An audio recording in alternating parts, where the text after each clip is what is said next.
tides of March are come. Aye, Caesar. But not gone. Hail Caesar, read the schedule. Ah, Caesar, Trebonius does desire you to order at your leisure this his humble suit.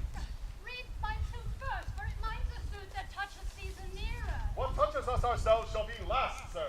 Well said, yes, aye. Delay not, read it instantly. What, is the fellow mad? What? Urging your petitions in the streets. Come to the capital. I fear our purpose is discovered. Look how she makes the Caesar. Mark her! Mark her! Casca, stand fast, for we fear for thy chin. Brutus, what shall be done? No. If this be known, Cassius or Caesar shall never return, for I will slay myself. Oh, Cassius, be constant. Trebonius knows his time. Look at there, Brutus, how he draws Antony out of the way. Where's Marullus? Go to him. Bro, you should presently. He's addressed. Press near and second him. Casca, you are the first that rears your hand.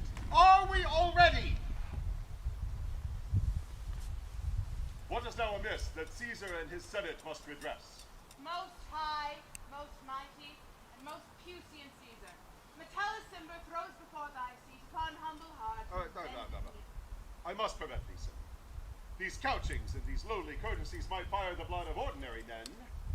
Be not fond to think that Caesar bears such rebel blood as will be thawed from the true quality with that which melteth fools. I mean sweet words. This Spaniel fawning low, crooked curtsies. Thy brother, by decree, is banished, and if thou dost bend and pray and fawn for him, I spurn thee like a cur out of my way. No, Caesar doth not wrong, nor without cause will he be satisfied. Is there no voice more worthy than mine own to sound more sweetly in great Caesar's ear for the repealing of my own banished brother? I kiss thy hand, Caesar, but not in flattery, desiring thee that Publius Cimber may have an immediate freedom of repeal. Brutus. Pardon, Caesar, Caesar, pardon. As low as to thy foot doth Cassius fall, to beg for the enfranchisement of Publius Cimber. I could well be moved if I were as you. But I am constant as the northern star, of whose true fixed and resting quality there is no fellow in the firmament. The skies are painted with unnumbered sparks. They are all fire, and every one doth shine. But there's but one in all doth hold his place. So in the world, 'tis furnished well with men, and men are flesh and blood, and apprehensive. Yet in their number I do know but one, that unassailable holds on his rank unshaked of motion, and that I am he! Let me a little show it even in this, that I was constant, Cimber should be banished, and constant do remain to keep him so. Oh, Caesar! Hence, wilt thou lift up Olympus? Great Caesar! Doth not Brutus bootless kneel? Speak! Hands for me!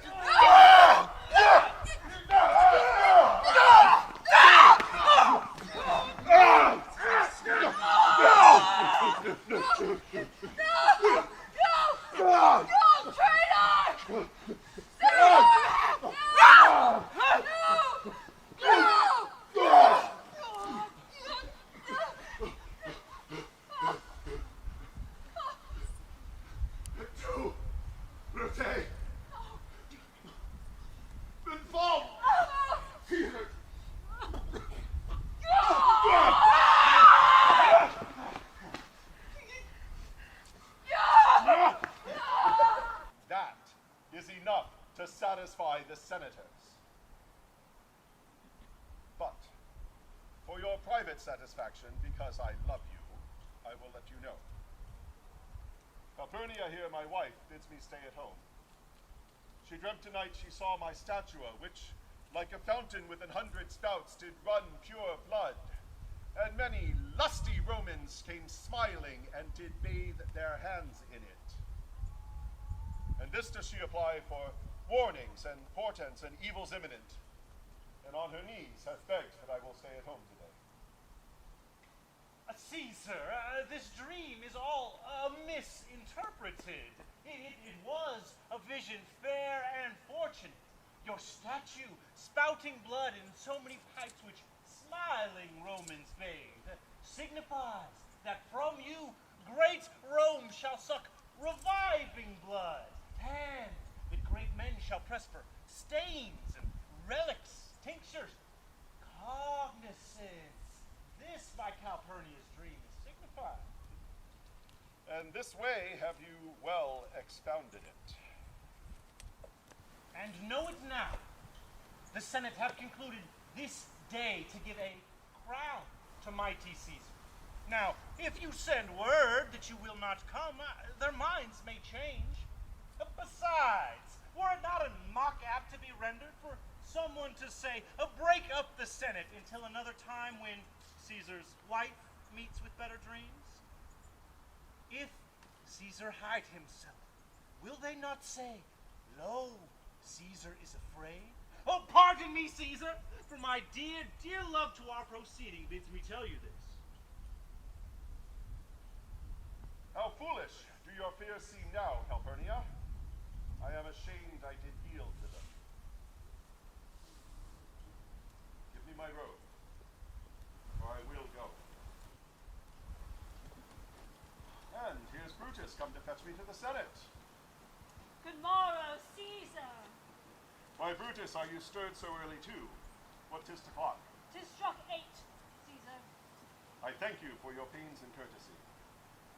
And see where Antony that rebels long o' nights is notwithstanding up. Good morrow, Antony.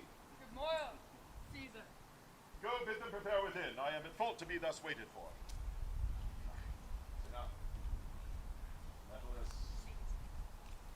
Trebonius, I have an hour's talk in store for you. Remember that you call on me tonight.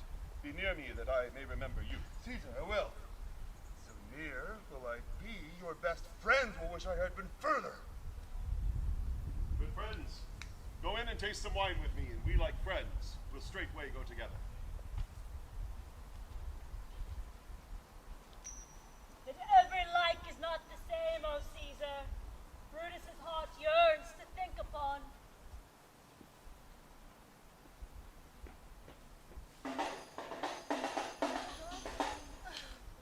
Caesar, beware of Brutus.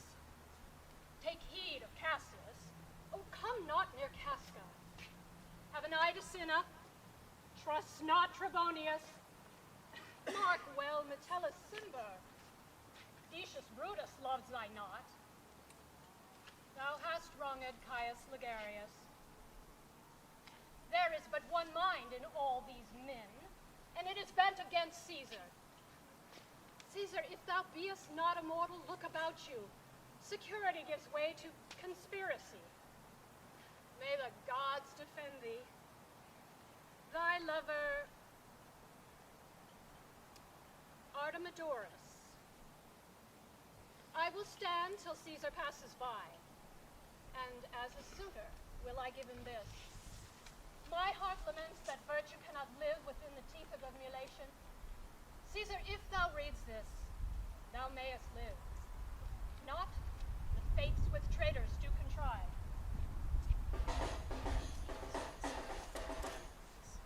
I pray thee get to the Senate house, stay not to answer me, but get thee gone. Why dost thou stay? To know my errand. I would have had you there and here again, ere I can tell you what thou shouldest do there. Oh, Constancy, be strong by my side. Place a mountain between my heart and my tongue. Art thou here yet? Sir, what would you have me do? Go to the capital and nothing else, and so return to you and nothing else? Yes. Bring me word how thy lady is, for she went sickly forth. And pay good note what Caesar doth, and what suitors press to him. Hark, what is that noise? I hear nothing, sir. I pray thee, listen. I heard a bustling rumor like a fray, and the wind blows it from the capital. Sooth, sir, I hear nothing. Come hither, fellow. Where hast thou been? At mine own house, good sir. What is the o'clock? 'Tis about the 9th hour, noble sir. Is Caesar yet gone to the capital? Not yet, sir. I go to take my stand, to see him pass on.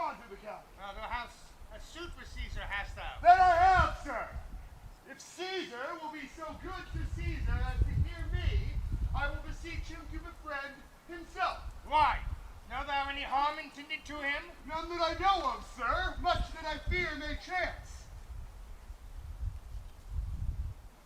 The street here is narrow. The throng that follows Caesar at the heels of senators, praetors, common suitors will crowd a feeble man almost to death. I'll get me to a place more void and speak to great Caesar as he comes along. Good morrow to you. I must go in. Oh, Brutus, the heavens speed thee in thine enterprise. Sure, the boy heard me. Brutus hath a suit with Caesar that he will not grant. Oh, I grow faint. Lucius, run to the Senate house and commend me to my lady. Say I am Mary. Come back again and tell me what she doth say to thee.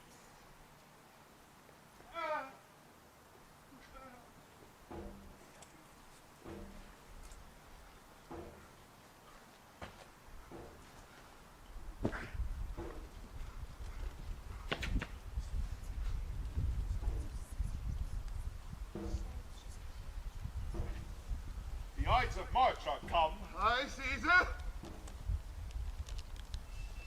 But not gone. Hail Caesar, read the schedule. Ah, Caesar, Trebonius doth desire you to order at your leisure this his humble suit. Read my suit first, for it minds a suit that touches Caesar nearer. What touches us ourselves shall be last, sir. Well said, yes, Caesar. Delay not, read it instantly. What, is the fellow mad? What? Utter your petitions in the streets. Come to the capital. I fear our purpose is discovered.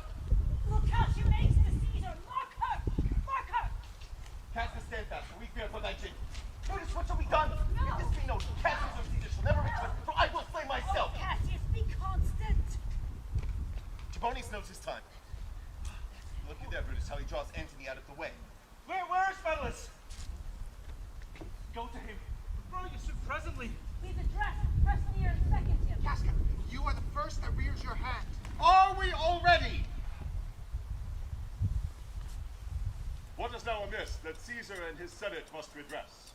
Most high, most mighty, and most puissant Caesar, Metellus Cimber throws before thy seat upon humble heart. No. I must prevent thee, sir. These couchings and these lowly courtesies might fire the blood of ordinary men. Be not fond to think that Caesar bears such rebel blood as will be thawed from the true quality with that which melteth fools. I mean sweet words. This Daniel fawning low, crooked curtsies? Thy brother by decree is banished, and if thou dost bend and pray and fawn for him, I spurn thee like a cur out of my way. No, Caesar doth not wrong, nor without cause will he be satisfied.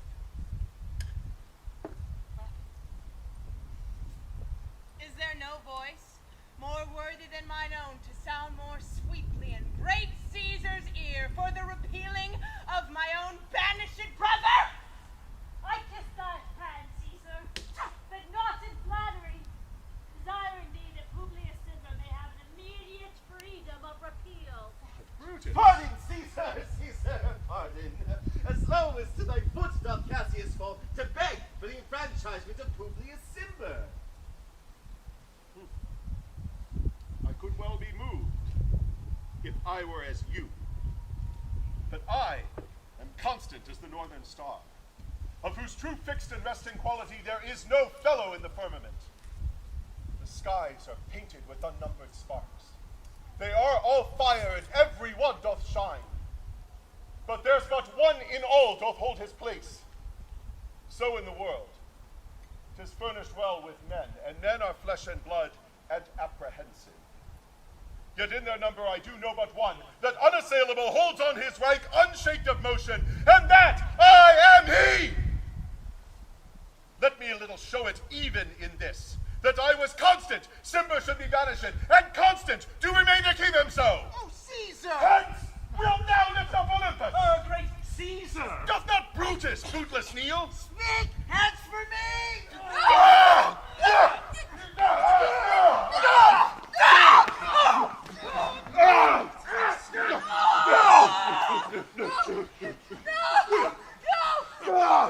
traitor!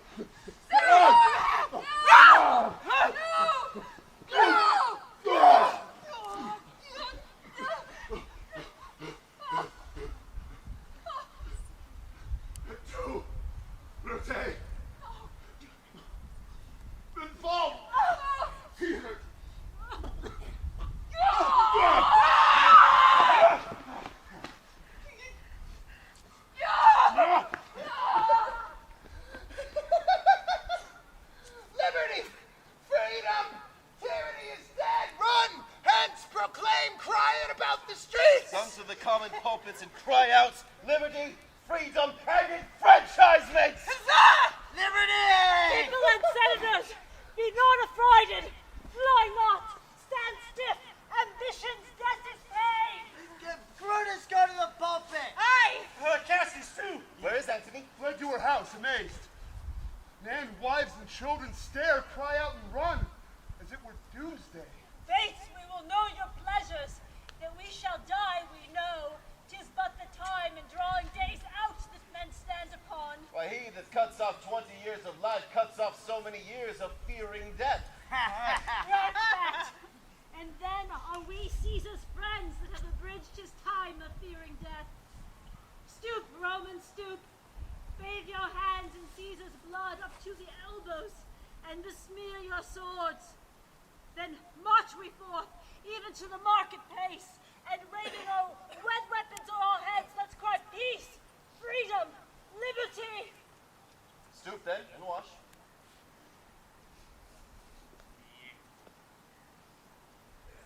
How many times shall this, our lofty scene, be acted over in states unborn, accents yet unknown? How many times shall Caesar bleed in sport, now that on Pompey's basis lies along no worthier than the dust? So oft as that shall be. So often shall the not of us be called the men that gave their country liberty! Liberty! What shall we for? Aye, every man away. Brutus shall lead, and we will grace her heels with the best and boldest hearts of Rome. Who comes here? It is a friend of Antony's. Thus Brutus, my master bid me kneel.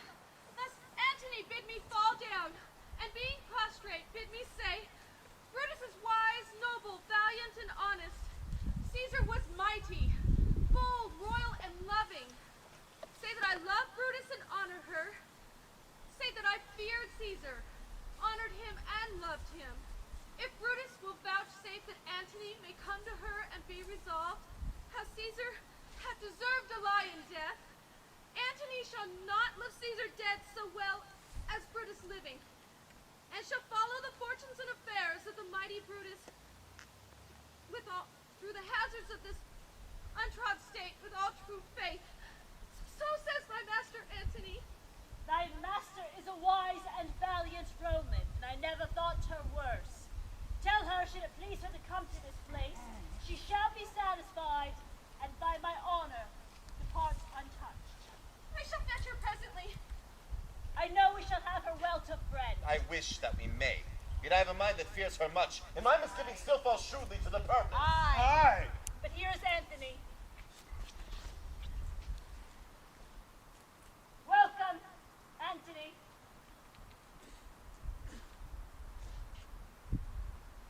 No. Caesar. Dost thou lie Ho, so ho. long? No. Oh. Are all thy triumphs, glories, conquests, spoil shrunk to this little measure? Fare thee well. Gentlemen, I know not what you intend. Who else must let blood? Who else is rank? If I myself, there is no hour so fit as Caesar's death hour, and no instrument of half that worth as those your swords, made rich with the most noble blood of this world. I do beseech ye, if you bear me hard, now wash your purplet hands to wreak and smoke, to fill your pleasure. Beg not your death of us, Antony. Though now we must appear bloody and cruel, by our hands in this our present act you see we do, yet you see but our hands, and this the bleeding business they have done. Our hearts you see not, they are pitiful, and pity to the general wrong of Rome. Aye. So fire drives out fire, so pity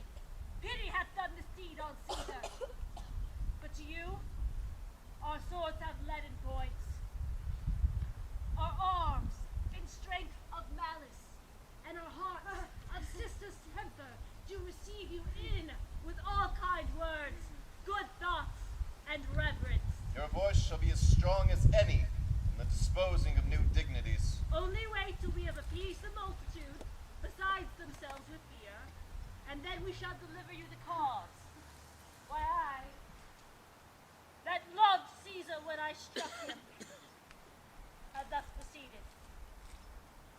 I doubt not your wisdom. Let each man render me his bloody hand. First, Brutus, do I shake with you? Now, Cassius, do I take your hand? Decius, yours. Metellus, yours. Cinna, my valiant Casca, yours. Last, not least in love, yours, good Trebonius. Gentlemen, alas, what can I say? My credit now stands on such slippery ground that one of two bad ways you must conceit me. Either a coward or a flatterer. Yeah. That I did love thee, Caesar, oh, 'tis true. And if thy spirit were to look upon us, would it not grieve thee dearer than thy death to see thy Antony making her peace, shaking the bloody fingers of thy foes, most noble in the presence of thy corpse? Had I as many eyes as thou hast wounds, weeping as fast as they spill forth thy blood, 'twould become me better than to close in terms of friendship with mine enemies. Pardon me, Caesar. Here wouldst thou bathe, brave heart. Here didst thou fall, and here thy hunters stand, signed in thy spoil, and crimsoned in thy lead. Antony? Pardon me, Caius.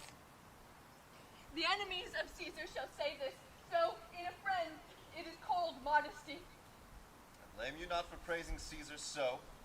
But what compact mean you to have with us? Shall you be pricked amongst the number of our friends? Or shall we on and not depend on you? Therefore I took your hand, but was indeed swayed from the point by looking at Caesar. Friends! I am with you all. And love you all.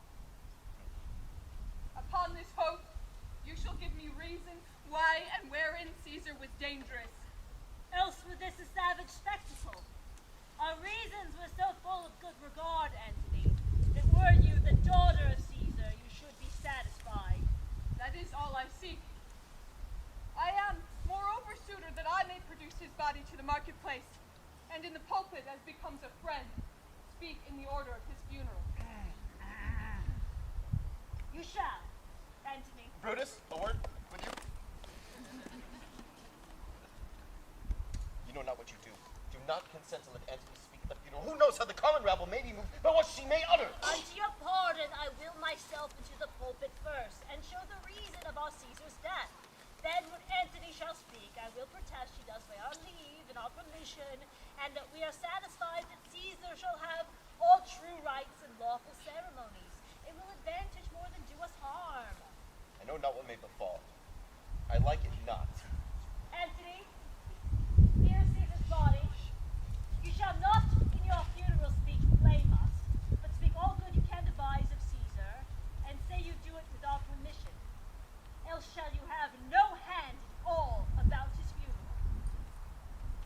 And you shall speak in the same pulpit whereto I am going after my speech is ended. Be it so. I do desire no more. Well, prepare the body then.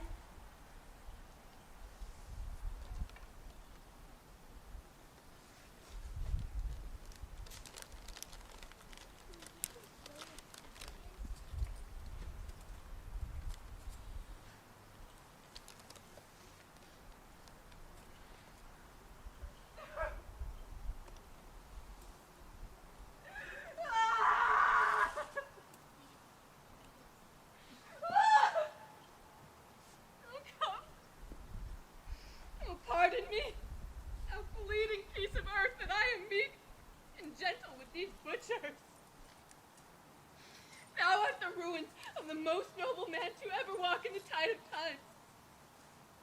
Woe to the hands that shed this costly blood. Now, over thy wounds, which do hope their ruby lips to beg the voice and utterance of my tongue, I do prophesy. A curse shall light upon the limbs of men. Domestic fury and fierce civil strife shall cumber all the parts of Italy. Blood and destruction shall be so in use, and dreadful objects so familiar, that mothers shall but smile when they behold their infants quartered by the hands of war. All pity choked with the custom of fell deeds. And Caesar's spirit, raging for revenge, with Octavius by his side come hot from hell, shall within these confines with a monarch's voice cry, Heaven! And let slip the dogs of war. But this foul deed shall smell above the earth, with carrion men groaning for burial.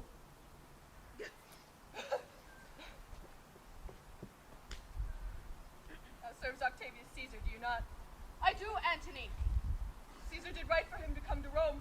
He did receive his letters, and is coming, and bid me to say to you, by word of mouth, Oh, Caesar! Thy heart is big, get thee apart and weep. Passion I see is catching. For mine I see in those drops of sorrow, and thine begin to water. Is thy master coming? He lies tonight within 7 leagues of Rome. Post back with speed, and tell him what hath chanced. Here is a mourning Rome, a dangerous Rome. No Rome of safety for Octavius yet. Hie hence and tell him so. To wait! Thou shalt not back till I have borne this course to the marketplace, where I shall try in my oration how the people take the cruel issue of these bloody men, according to which thou shalt discourse to young Octavius. Come.